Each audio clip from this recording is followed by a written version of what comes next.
ઉભા રહેવા તો તાકાત નથી, મોમો કરતા હતા. અને ત્યારે હું માર જ ને તો વધારે થઈ જાય. એટલે હું કીધું આટલા કશું નહીં કરવું, 2 દિવસ અરે દાદાગીરી હોય ના કરવું જ કરવા જ ના પડે. તો ક્યાં કરતા કારણથી મારે ફેટ હું કરવા પકડી હતી એમ કહું છું.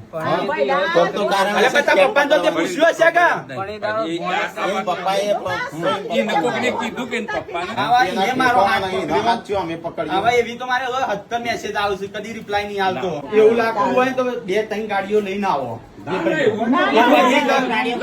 તમે બીક લાગતી હોય તો લઈને આવો. પણ ગુનો કરી જાય બીજો અને સજા બીજો ભોગવો એવું થોડું હોય. પણ મારી તો આબરૂ કાઢી કે હું એક લાફો મારત તો પડી જોત, પણ હું ના મારું. મારથી ઉંમરમાં મોટા હતા, મારા હાથ ના ઉઠાવાય. હવે મામા કે લગન છે એમના કોઈ સંબંધી હોય કે ભૂલથી પકડ્યું હોય, મને એવું હતું. અને એ તો હાલ હું એકલો હતો. નકા આઈડિયો ના આઈડિયો હોય ને થોડું કરી નાખતા તારું. અરે નસીબમાં ને આભારમાં તો મોકલું. અને હું છે ને જોડી હોમીવાળો હાથ ના ઉઠાવ તો હું ના ઉઠાવું. કેમ કે આપણે એવું ના આવડે.